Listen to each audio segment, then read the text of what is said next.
If you're feeling burnt out, why don't you try one of these things to feel a little bit less suicidal?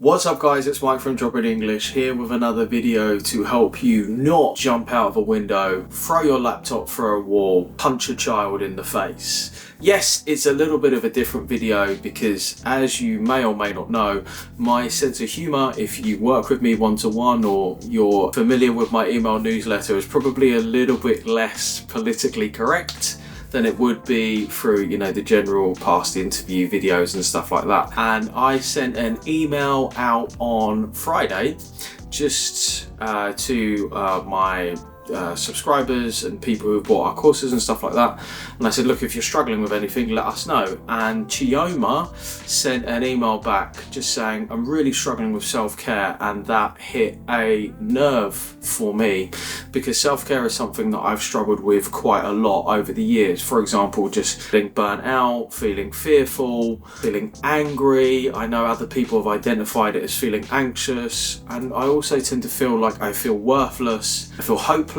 like this is never going to change. I feel hopeless, like I need somebody to do this for me, and I just generally just feel like a bit and not like a great person. Over the years, I've tried to refine different ways to mitigate burnout, improve my self-care, and I wanted to share these 9 things with you. These are just 9 things that I've just picked up from books and different places, and these are all works in progress. One thing I have to say is, like, I've read a lot of personal development books and watched a lot of personal development YouTube videos, which are kind of counterintuitive because you're basically just fucking watching a video about doing a thing which you should just be doing, and stop watching the video. And I realise that that's also the case for the video that you're watching now. Like and subscribe. A good self-care system or a good progress or development system is really personal to you. I find that the perfect system is the one that works, and I want to talk about these different sort of 9 things. It's a little bit of a different slant, but this comes up really regularly in my one-to-one calls. When I literally say, do you feel like you want to jump out of a window and throw your laptop through a wall? I've had hundreds of people's eyes light up and say, yeah, I feel exactly like that. I'm driving myself mad. That's why people will give me money to help them, because they can't figure it out by themselves and they're starting to feel burnt out. And I sent this email out today, and it got a really huge response. I was like, whoa, this must be something that people actually give a shit about.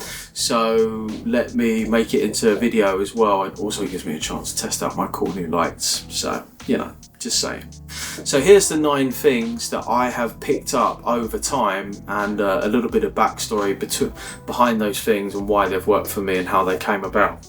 Number 1, get regular exercise. About 6 years ago, I was 20 kilos heavier than I am now. So I currently weigh about 85 kilos. I am deceptively heavy. Actually, I'm not particularly tall, about 5'10". Something like that, because I'm very muscly, I don't know, I think.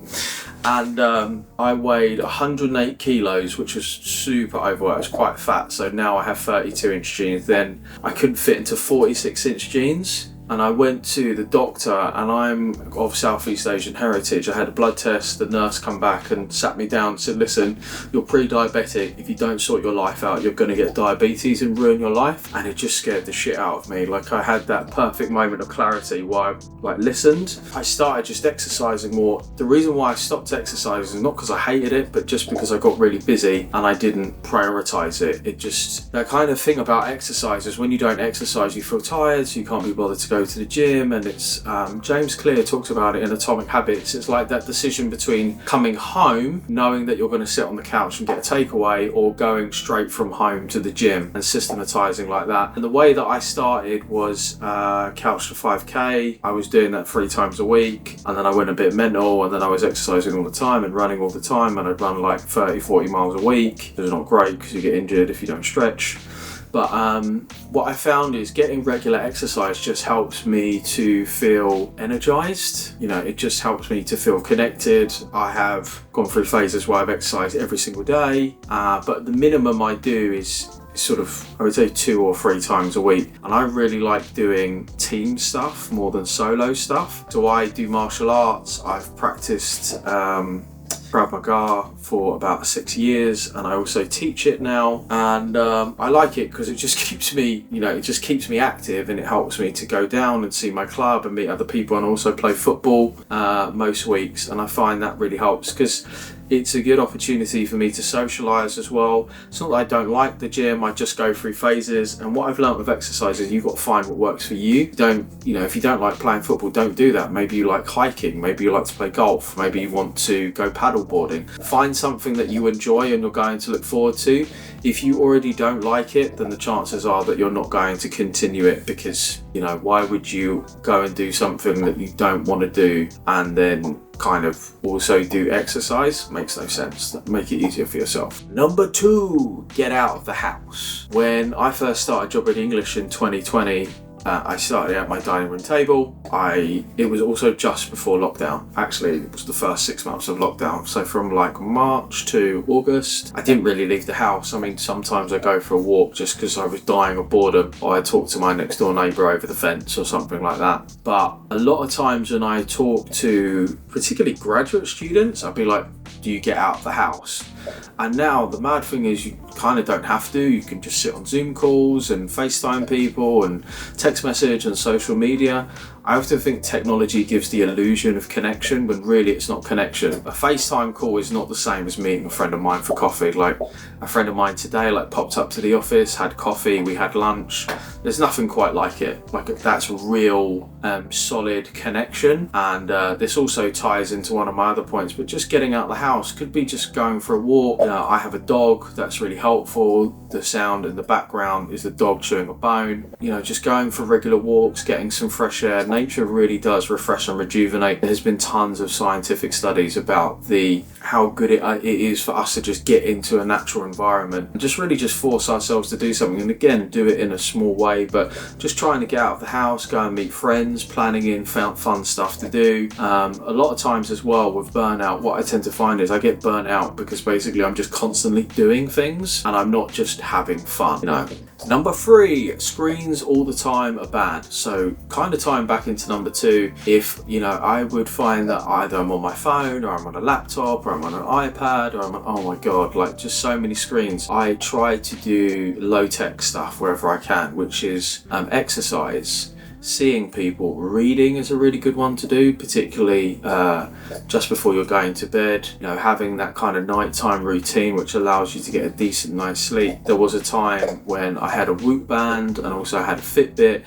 I would notice the quality of my sleep was always much better when I would put screens down and I would just read a book and just allow myself naturally to feel tired and to go to sleep. Number 4, plan your day the night before. Now this was a trick that I picked up from probably Cal Newport, but I'm sure it's been mentioned in many other places, maybe like Jim Rohn or Tony Robbins or one of those guys. But I find my day is significantly less stressful if I plan my day the night before. Now I'm not going to go into a longer form answer about quarterly goals or annual goals or weekly planning or that type of thing, but literally just sitting down and doing some variants of what's been mentioned by Cal Newport about time block planning.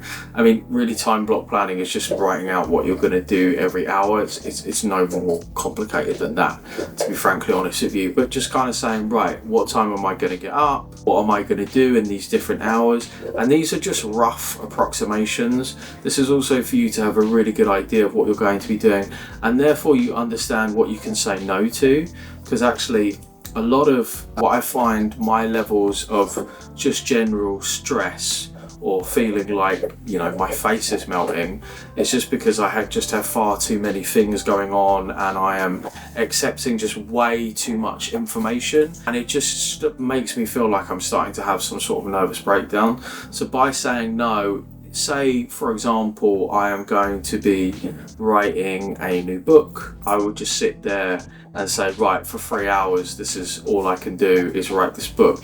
Doesn't mean I can't go out for a walk, doesn't mean I can't go and do like low tech things like go and get something to eat, but I'm not going to be checking my emails, I'm not going to be task switching. There is a specific time of the day when I like to check my emails. you know, these types of things helps me to feel significantly less stressful. Also makes it a lot easier for me to kind of say, great, done the things that I was going to do, now it's time to go home.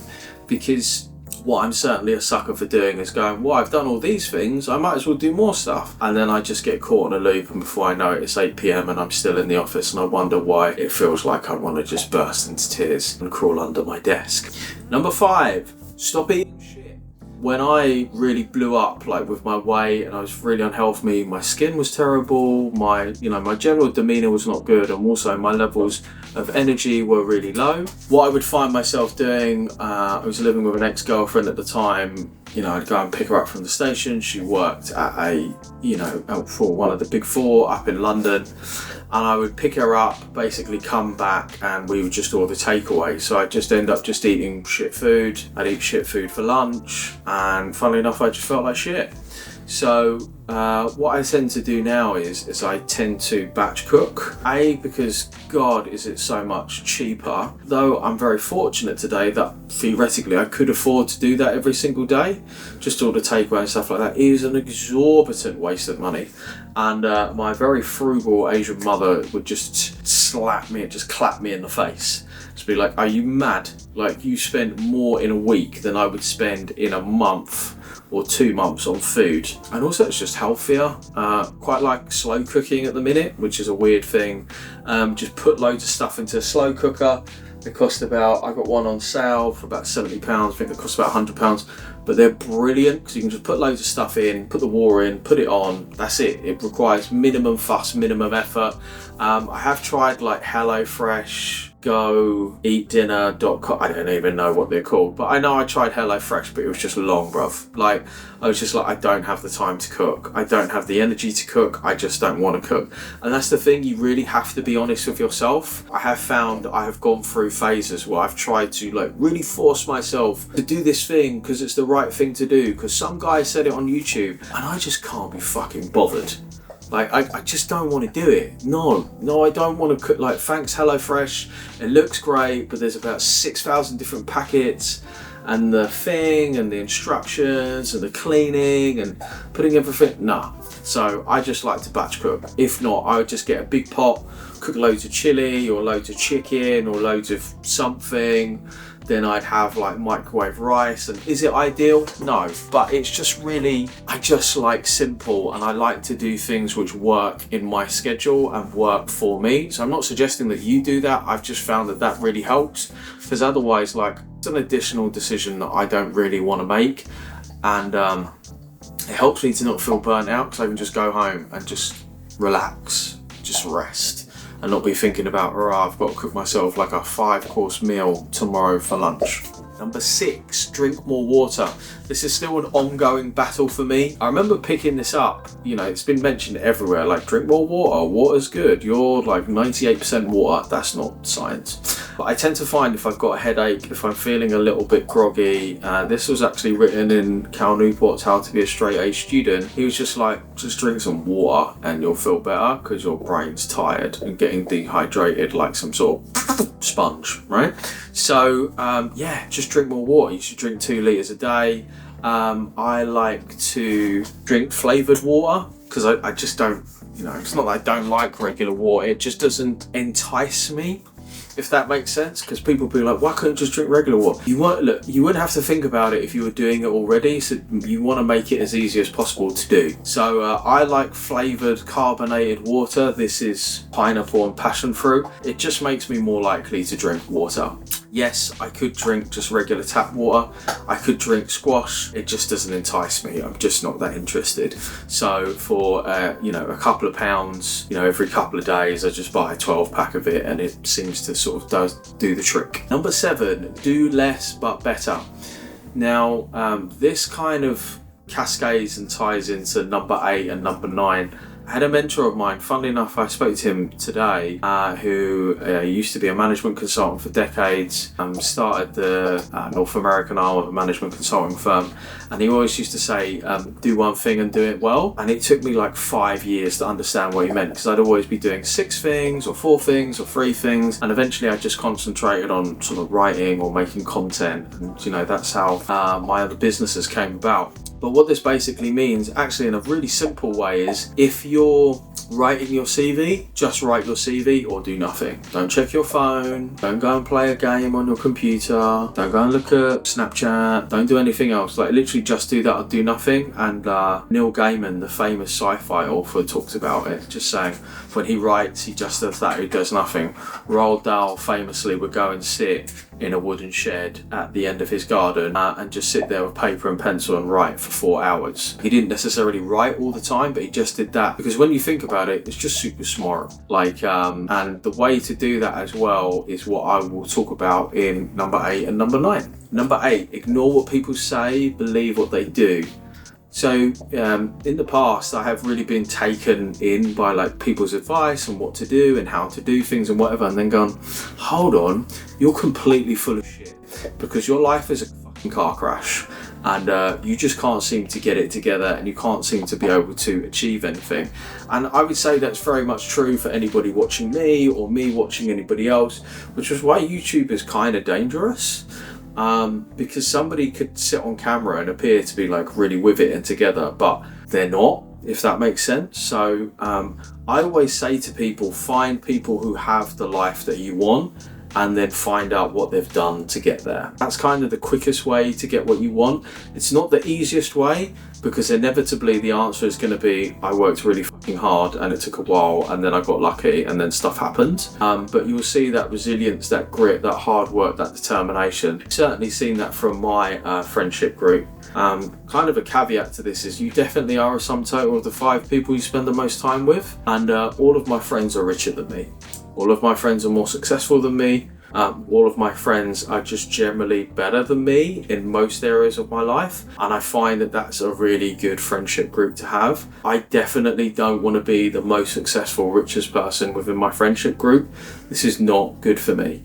It doesn't mean I have lots of friends and lots of different friendship groups, but my really close friends are further along than me and have the type of life that I want, that I'm emulating. Because when I ask them for advice, I already know that they've done it. So it's actually much more believable and easy for them to give advice and for me to take that advice. Number 9. Avoid your phone and the internet for as long as possible. So this is slightly controversial and it's something that I am working on more and more and more. I really don't do WhatsApp. I try and avoid if at all possible. The only thing that this kind of messes up, but I'm going to get another phone to sort this out, is 2-factor authentication. But I have a lock on my phone from 6 a.m. to 6 p.m. because bearing in mind it's really hard to have impulse control, particularly as you get later and later on during the day. During the morning it's fine. Early afternoon I'm starting to waver. Mid-afternoon I'm checking my phone, I'm looking at WhatsApp, I'm responding to messages, I'm returning phone calls, and like my day just goes to shit. So some of the most productive days I've had is when I've just left my phone in my car. Even better, I will leave my phone like at home because if I can't access it and I can't change it, then I just can't do anything about it. And it's really good for impulse control, because the 2 biggest killers of my time and increases of my anxiety and just getting me closer and closer to that feeling of burnout is email and WhatsApp. 100%. Email especially. The really pernicious thing about email, that kind of little gremlin that gets in your head, is if as soon as you open your inbox and you're just confronted with like 20 open loops of things that you've got to do.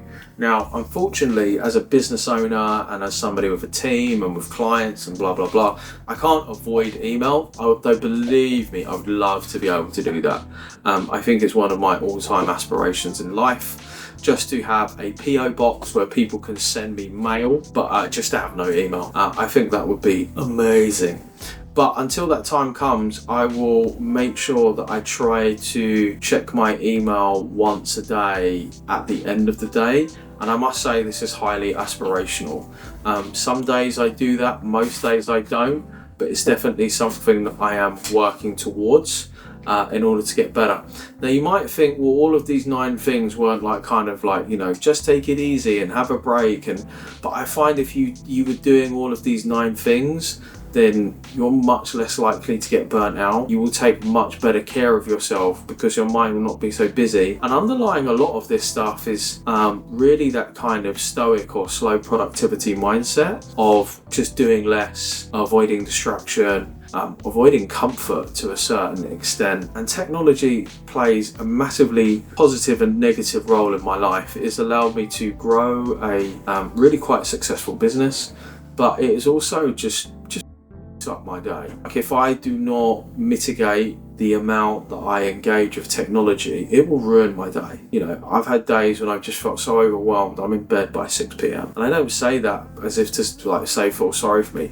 I say that as somebody who I would say is reasonably resilient and, you know, able to adjust to change quite well. I shudder to think what that does to younger people with less experience and resilience. Guys, I hope that you enjoyed this video. It's definitely something a little bit different from me, but I just wanted to share my thoughts about that because so many people have asked me about it, and I thought, well, if it is relevant to people on my one-to-ones and on my mailing list, then it will be relevant to you guys.